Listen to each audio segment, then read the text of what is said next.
We have an ambitious goal today, a One Faith World Conquest starting as Dithmarchen. In a way, we continue our underdogs challenge, when we take small and insignificant nations and turn them into global superpowers. Our starting position is pretty tough. We begin as a small peasant settlement on the fringes of the Holy Roman Empire. We have no allies, no historical friends. We have one swampy province with no economy to speak of. And we don't have a king, so we cannot make royal marriages, and so we cannot go for a lucky Burgundian inheritance in this campaign. Nor do we have the nobility estate. This means, for example, that we cannot get the strong duchess privilege to lower the liberty desire of our future subjects, and we cannot eliminate the diplomatic reputation hit of integrating the subjects. All in all, I would describe our starting position as precarious, the dictionary definition of which is not secure, likely to fall or collapse. I love that because it makes for a very nice playing challenge. To start off our mission tree, we need to ally a Catholic theocracy. There is one bishopric nearby which can be helpful to us, Magdeburg. They don't want to ally us off the bat, so what we do is we scornfully insult one of their rivals. Magdeburg is now happy to ally us. All we need to do now is to bring our relationships up to 125. I am in no hurry to assign my own rivals. For two reasons. One is I want to see which countries will big nations around me ally to. And two, I don't want my rivals to inter-ally each other. My power projection is dismal and having rivals will not really change that anyway. My merchants don't produce a lot of money yet. And instead of using them to optimize the trade around me, I would rather use them to build communities, to improve relationships with the countries nearby. You know how painful it is to conquer provinces in the Holy Roman Empire because of the aggressive expansion modifiers. So I'm going to grab every single little measure that will help me offset that. One of these measures is an alliance with Austria or the Holy Roman Emperor, whoever that is. As long as you remain allied to them, they cannot ask you to release the HRE land you conquer from others. In my case here, they don't want to ally me, so I'll need to improve my relations with them and quite a few others. Unusually, in this game, Poland and Lithuania decided not to form a personal union. On the bright side, I will not have to face a massive Commonwealth. The downside is I will not have a strong ally to rely on early on in the game. We start with a saint performing a miracle, isn't that nice? We have improved relations with the bishopric and we can complete our first mission. We now have claims on a few provinces in northwestern Germany, and that will be our first expansion path. To reach our claims, we have to go through quite a lot of nations. Our fleet is too weak to reach them by sea, so we will go by land, and for that, we need military access from 3 or 4 countries. We've made a few friends along the way, but unfortunately, none of our allies will join this war. No worries, our army and our fleet are our allies. We will solo it. Of course, I have hired a free company to help me in this. What we do now is overpower their armies one by one, and hopefully, as the war progresses, our allies will decide to join and help us out. It helps that the enemy alliance is spread around like this. They don't have enough time to reinforce each other. The enemy's second army is now running away, and we got a nice trade for our general. I will need to siege Mecklenburg to get them out of this war. It's just a matter of waiting. These first wars are not so difficult. The real bottleneck is the aggressive expansion impact of taking provinces. I occupied 2 Mecklenburg's provinces without forts to get their war exhaustion up and set my army on top of their capital. And when what remains of their army comes back, we quickly destroy them and get Mecklenburg out of the war. As Dithmarschen, we have a small but important ace up our sleeve. Our traditions are quite military focused, greater morale and less shock damage received. And peasant republics get an extra 5% morale. So with decent generals, we can win these wars quite easily. Our first idea will make our armies even stronger with the infantry combat ability. As you can see, we're easily winning one battle after another. I guess our free peasants fight much better than the enserved slaves. And again. And once again. And now we have annihilated Mecklenburg's army, and when we sit on the capital again, they are ready to peace out. They will even pay us some money for the privilege, and we need that money. We are now one-on-one with our actual war target. Our army has been black flagged, so we have to go back to our hometown, and of course the AI tries to intercept us. Very smart. Oh boy, I accidentally sent my fleet out. This is a measly useless fleet, it needs to come back. Why is it going out again? What is wrong? These are just cogs, they will get sunk. I don't know what I'm doing wrong. My cogs keep bouncing out of my port again and again. They don't have the orders to transport my army, because my army is chasing the enemy on the dry land. Anyway, after a short while, the enemy army is gone, and we are now sitting on the capital. Because there is no military danger, we can reduce the maintenance of our troops to save some money. After the utterly uninteresting 514 days, the fort falls, and we can declare our first victory of many in this campaign. Full annexation. We've now grown 3 times versus when we started. While doing so, we have taken a calculated risk, because Austria, the emperor, will now demand the unlawful territory back from us. Because we will decline, of course, this will lower the relations with all the HRA members. If we keep expanding like this too fast without allying Austria, we will face a massively unpleasant coalition. The way to win inside the HRE is a slow, steady expansion. We will need to max out our aggressive expansion impact a little bit, with the age bonuses and also by taking the espionage ideas. Ideally, we want to become the Curia controller as well, but I would not count on that. We will also need to max out our improving relations modifiers. So a bit of tactical min-maxing here is a must. There are 2 possible other strategies which I'm not going to use today. One strategy is to become the monarchy and get the emperorship ourselves, but this goes directly against our values and principles as a peasant republic, and it will also block us from our best missions. Another strategy is to escape the HRE, to Ireland, to Scandinavia, to Africa, wherever. And we will do that eventually, but not now, because those lands are not rich. My priority now is to max out my army, and for that I need a strong trade and income. To achieve that, I need to completely dominate my home trade node in Lübeck, and eventually, of course, in the English Channel. The boundaries of the Lübeck Trade Center, shown in a sort of light brown color on the map right now, is pretty much directly my first expansion target. As a side note, during elections we keep re-electing our existing ruler. That's of course how you win as republics, by maximizing your mana generation. I know our Republican tradition will be shit, but we will deal with this when it comes. Great, like we need more challenges. Not only we're losing money, we will be losing stability now also. I know it's a meme event which has been in the game for decades by now probably, but I cannot say that I enjoy it. After our first conquests accord, we make them full states of course. And we'll also keep lowering autonomy to maximize the money and manpower. After a short period of peace to stabilize our country and let the aggressive expansion die out a little bit, we select Lüneburg as our next rival and we attack. Among my allies I have the Teutonic Order. Sort of keeping with the theme of allying bishoprics, they also have a nice army of course. They are a very dangerous ally though, because they can easily bring you into a war with Poland. So I'm going to regretfully terminate my alliance with them after this war. For now though, they can help me handle Brandenburg. As you just saw, we have easily overpowered the armies of Lüneburg and Brandenburg together. There is really no reason to be afraid of larger countries in the HRE. So now it's just a matter of carpet sieging and waiting out the sieges. For my second government reform, I've decided to go with the political dynasties, because it gives a random candidate bonus. We can also theoretically re-elect within the ruling family, but I found that the AI offers us dismal candidates with 000, 001, etc. So I've never used that feature pretty much. We won some battles, we also lost some battles, and when the enemy is fully sieged, it's time for our peace deal. Although I did not co-belligerate Brandenburg, I'm going to demand one of the provinces in the peace agreement. I will also make them release a one province minor, so I can potentially diplo-vassalize them. But more importantly, it is to weaken Brandenburg a little bit.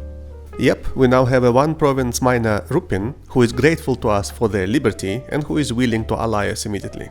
We've now also completed another mission. The peasants of our newly conquered lands are happy to be part of our growing country, so we get less unrest in these lands for a while. We did start with a few trade ships that we did not sell, so whenever it is safe, we keep sending them to protect trade in Lübeck.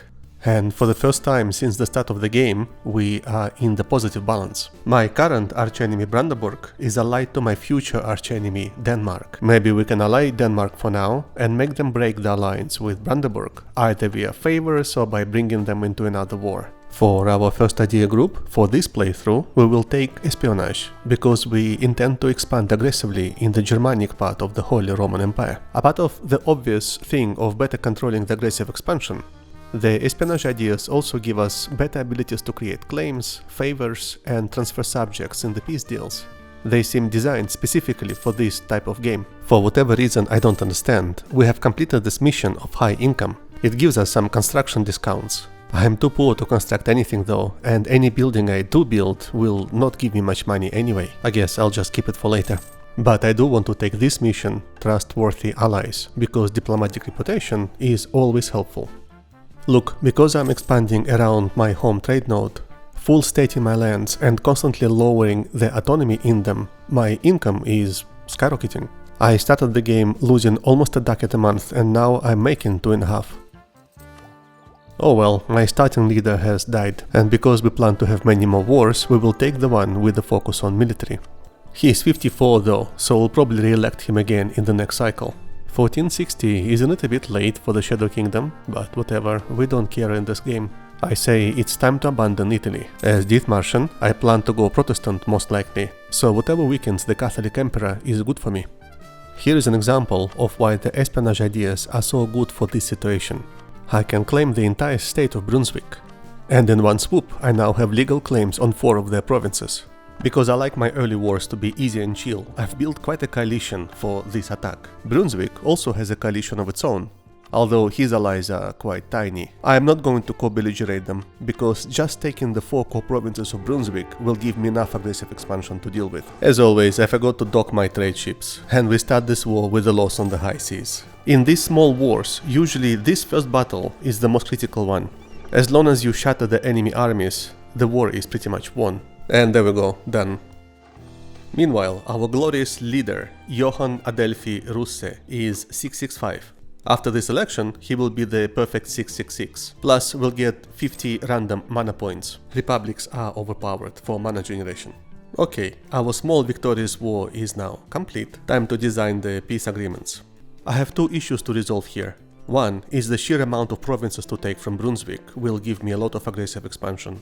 2. One enemy I fought in this war is a free city in the Holy Roman Empire, and taking this will give me a whole ton of AE. Luckily, I have an ally who borders both of these countries, and I can give him some of these provinces. I vassalize Brunswick because it gives less aggressive expansion, give one of his provinces to my ally, and also give the free city Anhalt to my ally Magdeburg. We now can sell titles for a nice 123 ducats, take back some crown land, and work on getting the province of our new vassal Brunswick from our ally back with favors. All we need for that is more than plus 50 relations and enough favors. I've been investing mana into developing my capital, and after one more click we can finally embrace Renaissance.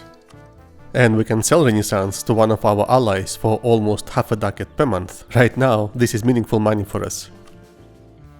While I was not paying attention, my ally Magdeburg has returned the province to my vassal Brunswick. I guess this happened on demand of the Holy Roman Emperor. I don't even need to spend my favors for that.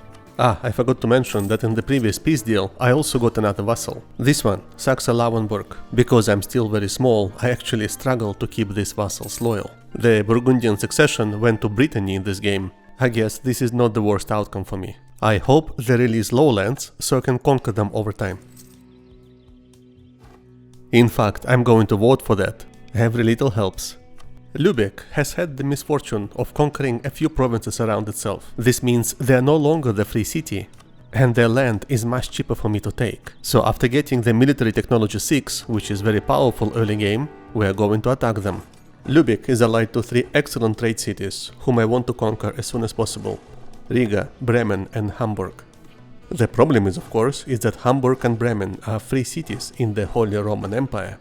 They are always protected by the Emperor, so I couldn't co-belligerate them. Taking them in a peace deal will probably bring an immediate coalition against me, so let's see how it turns out. I usually start testing out different peace deal configurations as soon as the war begins. This way I can see which countries will enter the coalition against me, and I can start improving relationships with them well ahead of time. Here, if I take a couple of provinces from Lübeck, the coalition will not be that horrible. That's mostly because I have already taken the state propaganda idea, which cuts down the aggressive expansion impact by 20%.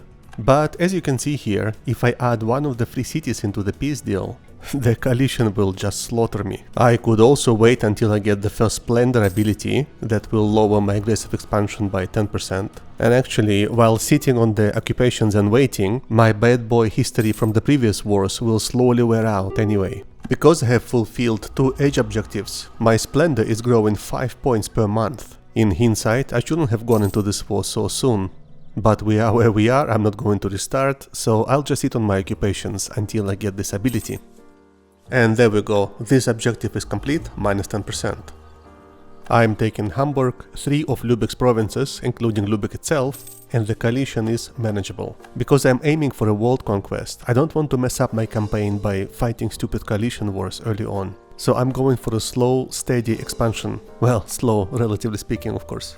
A military coalition is forming, that's inevitable. But because my diplomats were working overtime improving relations with everyone, it's not too bad. Personally, I prefer to take a little bit of risk and grab the best provinces early on and then sit on my hands stabilizing my country, rather than wait forever for my aggressive expansion to go to 0. For my second idea group, I've decided to go with quantity, for 2 reasons. First, a large army by itself is a nice coalition deterrent, and 2, I will most likely go for the military hegemon. Quantity obviously helps with that. Offensive can be another solid choice, even though I believe it's better for the late game. As my economy grows, because I expand in my home trade node, I'm eventually able to diplo-vassalize Rupin. All I need to do is improve my relations with them. As you can see, I'm not rushing into my next war. I'm taking a few good years to catch up on my ideas, improve relations, and give the time for the coalition to dissolve. I'm slowly developing my provinces and building some economy buildings during this time too. I've annexed Brunswick, my biggest vassal so far. As a small republic with minimum autonomy in my states, I'm blazing through the government reforms. For the tier 5 reform, I'm taking this one. It's a good synergy with my quantity ideas because it also reduces attrition, and in this game I intend to drill my armies a lot, and this reform improves drilling. All in all, my country has enjoyed 20 years of peace, when suddenly I've decided to accept this call for war. I'm still being coalitioned, and this war can make some countries leave this coalition. After joining this war, I saw an interesting opportunity. Thuringia is a vassal under Saxony, and my espionage ideas give me the ability to take someone's vassal at half cost. So I rushed the needed occupations and signed a separate peace deal transferring Thuringia to myself from Saxony. Because my previous large conquest was 20 years ago, there is no coalition to speak of. Also, one of my goals is to become Prussia, because I'm obviously trying to maximize my administrative efficiency in this campaign. One of the ways to do it is to shift into Saxon culture, and this conquest has moved me in the right direction. After this, I've even dissolved my long-standing alliance with Magdeburg. Thank you for your service, guys, but now I need your lands. We have 3 vassals now, and they're more or less loyal. You can see that I'm splitting my growth between direct conquest and expanding through vassals. This made me strong enough to ally Brittany. If you remember, in this game they got the Burgundian inheritance, and they are a solid regional superpower. In the previous war, Magdeburg has eaten almost all of Saxony, leaving it as a 1-province minor. Obviously, this is an excellent opportunity for me. I improved with Saxony until I was able to diplo-vassalize them. The espionage ideas help a lot with that, and now I can declare on Magdeburg to reconquer the Saxony cores for only 25% aggressive expansion. With all the other modifiers, for me, this will be almost free.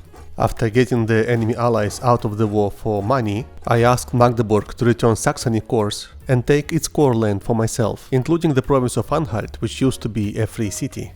With this one war, I'm taking a massive chunk of German heartland, and there is absolutely zero coalition. Saxony loves me because I've restored it to its former glory, and in 10 years I'll be able to annex it. Lo and behold, after almost 70 years of rejecting my advances, Austria is finally willing to ally me. We'll now be able to accelerate our conquests quite a lot, because they will no longer be asking us to return the illegal territory. For my tier 6 reform, I quite like the idea of having a parliament. I keep annexing my subjects without having the nobility estate. That means I'm almost always at -3 diplomatic reputation. Parliament has a debate which removes this problem. We now have 19 provinces out of 30 that we need for our mission, plus 9 provinces which are owned by our subjects right now. So we need to conquer just 2 more. I'm already at my measly governing capacity though. This is another reason why I am in no hurry to conquer a lot of land fast. I prefer to grow along with my Gov Cup. My new best friend Austria has conquered almost the entire Brandenburg. This is outstanding. I can vassalize what remains of this country and then ask Austria to return its course via favors. Basically, another chunk of prime real estate for free, in terms of aggressive expansion. For my missions, I also need some land in the Dutch areas. I've been improving my relations with East Frisia for quite a while, and they're finally ready to become my vassal. This is almost ideal, because now I can attack Utrecht, who is allied with Brandenburg. And because I'm lazy, I'm asking Poland to join in. Oops, I forgot that both of my armies were drilling. In the middle of the war, we bring our current president to the perfect 666. Look, if I take everything I want, this will be the coalition. Basically, a game over. By the way, we've made it to the Great Power list, just barely. Well, and a new mission, some admin power and a bit of tax. Why not? If I don't make Brandenburg my vassal yet, and only take these 3 provinces in Holland, the coalition won't kill me. Left with no allies, Brandenburg was quickly swallowed up by Pomerania. And that's my next target. This will bring the powerful Poland in a war against me, but that's why I had allied Lithuania before. Also, if I increase my trust with Britain a little bit, they will enter the war on my side. My alliance is so strong that the enemies are staying away from our armies, and I can occupy one fort after another undisturbed. From Poland, I want Danzig, some money and war reparations. I will now keep attacking Poland until I take the Prussian lands and quite a bit more. They haven't entered the HRE, so it's a great expansion path for me. Before attacking them again, I'll release the Teutonic Order over here, to make this conquest cheap. I'd love to get Bremen as part of this peace deal. But, as it always is with this one province, 3 cities, the aggressive expansion will put an end to me. Having said that, I don't think I will have another opportunity like this to grab Bremen. I have good allies, and for a few years I can expand via favors, so maybe it's fine. Just as I had planned, I will release Brandenburg. I've already started carrying favors with Austria. The idea is to slowly get the Brandenburg provinces from Austria with favors. I can also reconquer a couple of provinces from Pomerania. All in all, a good deal. But anyway, I did it just to test that it works. Right now I have too many vassals, and I will release Brandenburg after I integrate some. I had already integrated Thuringia, and after I integrate Saxony, we complete this critical mission, the Peasants' War. It works very well with our espionage ideas. And a few months later, we integrate Rupin. One thing to remember here is that I'm integrating Holy Roman Empire members. Every time, my relations with other HRE members drop quite a lot. On the positive, of course, it doesn't give any extra aggressive expansion, so at least that's good. You can see the impact here, for example. Integrated HRE member, -76. That's a huge relationship impact. This is why I usually integrate my previous batch of vassals before creating the next batch. As my third idea group, I've chosen Diplomatic. As we talked before, I'm min-maxing my anti-coalition measures. Espionage, quantity, diplomatic. If I really want to be silly about it, my next choice should be Humanist, because it also has improved relations modifier. But honestly, I don't think I'm going to do that. I will take Humanist, of course, because we're doing a world conquest, but much later. 1521. Finally, the Reformation has appeared. Because I want a Reformation center to appear in my lands, I will convert as soon as possible. By the way, note the massive Hussite presence. They may flip to Protestant too. Et voila, we are now Protestant. This gives another -40 relationship hit with all the nearby Catholics, including our Austria, whom we desperately want to like us. To continue with my strategy, I need to have at least +50 relationships with them. As a republic, we can get another missionary from our government reforms. Quite helpful for a situation like this. Poland is already the defender of the Protestant faith. I guess they were Hussite and they flipped. At any rate, to help our conversion campaign, we have a lot of modifiers right now to click off. Austria immediately declared on Poland with an imperial ban casus belli. This means that very soon, Poland will no longer be the defender of faith. I'll see if I want to grab the title, it does have downsides. Austria made Poland release a massive Frigga out of the Teutonic lands. I don't even know how this is possible. But there we are, and it's an excellent opportunity for us to grow, so an immediate war declaration. I wanted to attack them before they get any allies, of course. This is a reconquest war against a Protestant opponent, while most of Europe is still Catholic. And literally no one will care about me taking this land. Clean, easy and fast war, resulting in a full annexation. I want to keep one province here for myself, so I can attack Lithuania and Poland later with Deus Vult. But the rest Teutonic Order can take. I expect them to become Prussia immediately. And they do. Look at that, we have now our own pet Prussia. Austria calls us into their own little war almost immediately. This is great. I need a lot of favors with Austria, and this will give quite a few favors. While all of this was going on, I fabricated claims on another Polish breakaway state, Mazovia. It's actually the first time in the game when I'm intentionally stepping out of my German culture zone. So far, all my expansion was inside my religion and culture, and the aggressive expansion was quite contained. Now I feel strong enough to expand beyond. These are fast and easy wars against small targets. I am not overextending my resources, but each of these wars is making me significantly stronger. Up until now, you saw me painstakingly expand literally province by province. It's now 1528, we are stable and rich, with a good economy base in northern Germany. And from this base I can now start branching out and take a lot of land. Although my expansion is still very contained and targeted. I thought about it and decided not to own these provinces directly. Prussia can have them. I don't want to spend my resources scoring them. I also find attractive the idea of having a solid Prussia as my wrecking ball in Europe. After this quick side quest in Eastern Europe, I've decided to release some more vassals with a lot of cores to conquer. And for my next government reform, I'm taking 250 governing capacity. Pomerania is next on the menu, on which I have a lot of cores. They are allied to Poland, which is also my expansion target. As you can see, I'm connecting my lands in the northern Germany. 5% aggressive expansion reduction, not much. I wish these Protestant bonuses were a little bit more substantial. I decided to let Poland go just for money. I'd rather attack them directly a little bit later.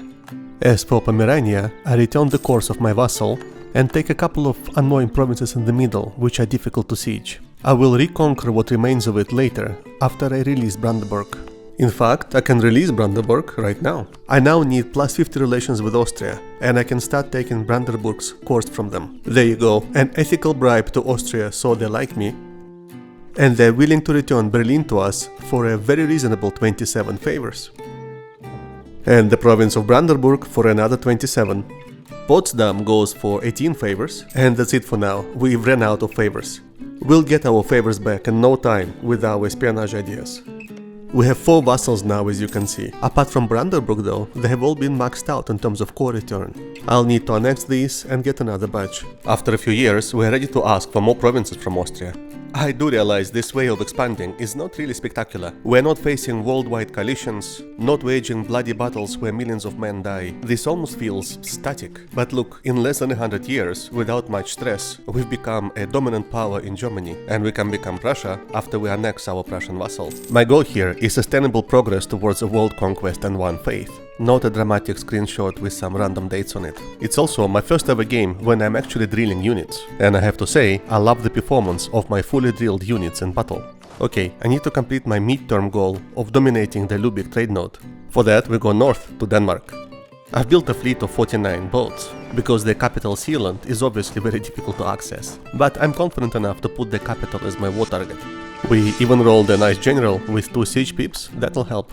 This Sealand province has a lot of defensive modifiers. So far I've been really protective of my military points to grow my army professionalism, but in this case I don't mind barraging. There is a nice side benefit to this war with Denmark.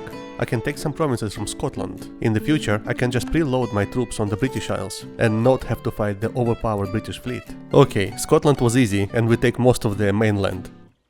No one at all cares about the fate of the poor Scotland. I guess it's good for us. As for Denmark, I've pieced out their continental allies for money, because, you guessed it, of the aggressive expansion. And from them, I'm taking most of their land, which is so difficult to access.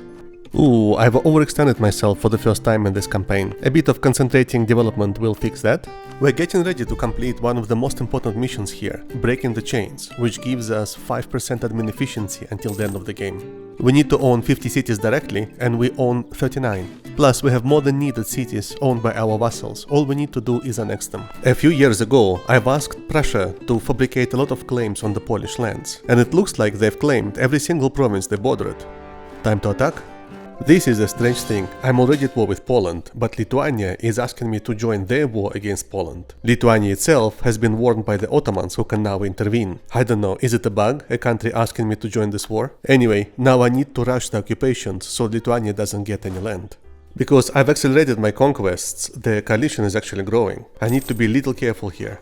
And I'm only taking a few provinces to cut Lithuania off most of Poland. My big challenge right now is to keep Austria's opinion of me above 50, so I can ask for the remaining 2 provinces from them. And as I was about to do that, they called me into one of their small wars. I know I'm being pulled into so many AI wars because I don't click off that button that allows them to pull me into their offensive campaigns. But I need favors, and these little wars give me a lot of favors with them. This war is really small. Austria pieces out for just 1 province. Sadly, this gives me a truce with Galicia, whom I wanted to attack.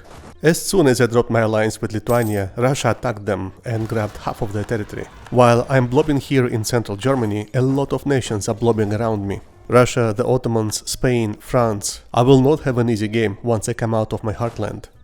And Austria pretty much annexes what remains of Poland. From my best buddy, they're quickly becoming my key competitor here in Germany. I've annexed some vassals and now I can complete the administrative efficiency mission.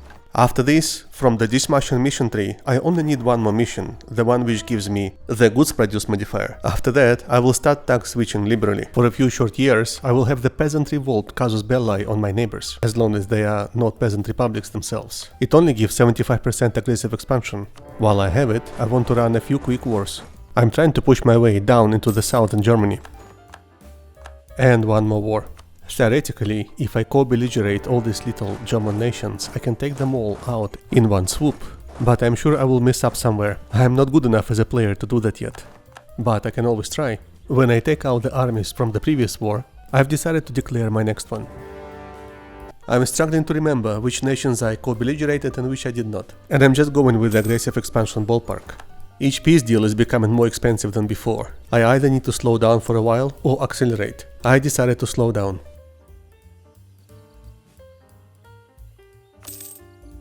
Look, knowing that Prussia and Brandenburg are our vassals, we have grown quite a bit, and we've done that in one of the most difficult areas to conquer. I no longer need to stay a peasant republic either. In this campaign, I'm not role-playing the peasant liberties, I'm going for the world conquest. Being a monarchy will serve us much better from now on, and for some future missions, we will actually need to be a monarchy. For a short while, I will try going for some personal unions, maybe with Austria, Spain, France, etc. We can now royal marry our subjects and our most critical allies. Austria and Russia have been keeping me out of coalitions for quite a while, and I want to remain Russia's friend for now. As for Austria, they have grown too much for my liking. It's time to drop this alliance and attack them. Instead, I would love for France to be my new friend. The big idea here is to sway France to be on my side before the League Wars fire off. Attack Austria together and depose them of the emperorship. Then Austria will be much easier to deal with. With these plans in mind, I'm not sure I want to go for this final mission of the Dithmarschen mission tree. I need 5 more provinces with grain, developed to 20. That's a lot of resources diverted to this. I don't know, maybe I'll do it, let's see. It will give us some more goods produced, which isn't a bad modifier. I have the provinces, they're just really poor, and will take a lot of development clicks. Somehow, in this campaign, a lot of basic mechanics are coming quite late. The Reformation was really late, and the League Wars are behind schedule also. After a lot of relationship improvement and really expensive gifts, France is finally willing to royal marry me. They are still jealous of my alliance with Russia, so I am over 50 points from allying them. But the good news, I guess, is because I was conquering mostly in the Germanic areas. France doesn't have too much aggressive expansion with me. Finally, the silly war which Brittany was having against some Native Americans is over, and I can start annexing Prussia. The Evangelical Union is here, more than 20 years behind schedule. We can now form the Protestant League. Normally, I would attack immediately, but in this game Austria is so strong, I want to see who else will join my side. Because France is rival to Austria, they may actually join the Protestant League despite being Catholic. Because I've eaten up most of Germany, both sides of the League War are very weak. Until now, suddenly France joins my side. That's all I need to win this war. I can already go ahead and declare. Another piece of good news is that Austria is entangled in a war with Russia. There would be no better time to attack than now. All the armies of the Austrian alliance are over there in the Eastern Front in Russia. I can occupy their territory unopposed. Prague falls almost immediately, we get some money and prestige. And not even 3 years later, all the territories of the Catholic League are fully occupied. Now, in this game, I don't care about being the emperor, because I'm pretty much eating up the empire directly, but I still wouldn't mind upgrading myself from a duchy to an empire, and getting the money and manpower buffs which the emperorship gives, even if it will be just for a short while. The election of the new emperor will happen right after signing the peace deal. As I understand, the only thing which matters is your prestige and diplomatic reputation. So I got a Diplo advisor guy. My prestige is not very high, unfortunately, because of a lot of negative events. For my victory, I only want to take the religious supremacy and some money. I'm afraid that if I take some provinces, the electors will hate me and the emperorship will go to someone else. But no worries, we got elected. And that's one of many reasons why I switched my type of government into monarchy. There we go, the evangelical union is victorious and we are the emperor. Liege apparently has voted for us. Thank you. I'm not going to concern myself with the HRE shenanigans, so I'm not even going to appoint the new electors. After annexing Prussia, we got another highly developed grain province, and we finally can tick off this annoying mission. We'll now have 20% more goods produced until the rest of the game. And that's it, there is no more reason to remain Dithmarschen. Although this mission is also helpful, giving us some naval buffs for the next 25 years. Actually, I'm going to put them to almost immediate use. Say goodbye to our bluish-grey color, because we are going mint green. We are now Hanover, and very soon we will have a claim on the British throne. All we have to do is have a bigger navy than the Great Britain. I'll have to go 2 or 3 times over my naval force limit for that, which is not a problem. We can immediately tick off a lot of missions. They all basically give us claims, and most of these claims we have already conquered. We also get a bit of money, which is always nice. My main target though is Rule the Waves mission. It gives a personal union claim to us on the Great Britain. I've been building boats for a few years already, but I still have a while to go. I need about 30 more boats. The problem is, as I build my fleet, England also continues to build theirs, so this has been a bit of a moving target. Well, after a whole lot of shipbuilding, we finally got our mission completed, and we can now declare the war for the British crown. They are allied to Austria and Sweden, and Austria is still too devastated after the League Wars to join. I have enough subjects and allies on the mainland to deal with Sweden, and I've put most of my army on the British Isles. I can even co-belligerate Sweden to get more of their land in this war. Unlike Spain, for example, the Great Britain usually keeps all their armies on the island, and in this game, unusually they have 6 forts. I'm hoping this will give me enough war score to PU them, without having to occupy their overseas territories. For my 4th idea group, I'm taking administrative. I am entering a period of fast expansion. They will be ideal for that. From Sweden, we can take most of the remaining land in the Lubeck trade node. This will absolutely boost my income. There we are. With our humble beginnings, we're starting to look quite nice on the map. Look at all that minty green goodness. The British armies in this game are somehow not very strong, and they love running around their island. The trick is to smash them one, intercept them, and stack wipe them. As long as you have a foothold on the British Isles, Great Britain is really easy to deal with. Et voila, they're now helpless. We now have enough war score to get our personal union. Here we go, union with England, and all of their money, which is a lot. Not a big coalition either. This opens our new mission, some prestige and deep rep for 20 years. Why not? In our HRE affairs, I had to appoint a couple of more electors, because Liege kept voting for itself. Until I no longer need this thing, I'll keep them around. Through England, we now have some presence in North America. These colonial nations are weak. I'm afraid the natives will destroy them. Apparently, I got a tiny colonial Canada of my own, and it's already been slaughtered by some tribes. A way to deal with this is to enforce peace on the tribes. Ah, look at that, France has no heir, and we have enough favor for them, over 90, to put our relative on their throne. I think we've got our next PU target. While fighting England, I fabricated some claims on Austria and Bohemia. I want to strike them while they're still weak. Poor Sweden gets in my way again, they keep allying the bad guys. Quite soon I will stop caring about coalitions, but for now, probably taking all this land is still too much. I've decided to mostly take Poland and a little bit of German land from them. Bohemia goes next. They have only one tiny ally, they're quite defenseless, and they stick out like a sore thumb in the middle of my territory. I want to isolate them, so they don't get conquered during my truce with them. Apparently, we have conquered a lot of manufacturers, because we now get this mission, which gives us almost 2000 ducats. I'll need this money to build the governing capacity buildings. And here we will get -5 years of separatism, which is great, less revolts. I'm a little overextended, and I've been feeding Brandenburg with a lot of conquered land. It's a double-edged sword because they can become unloyal. This land is really highly developed. For now they're fine though, so I'll feed them some more. We are at 40 minutes mark and we are in 1596. I'll end this video here If you want to see part 2, and maybe part 3, where we conquer the world and make it one faith, please show this video some love. Interact with it. This will motivate me to continue.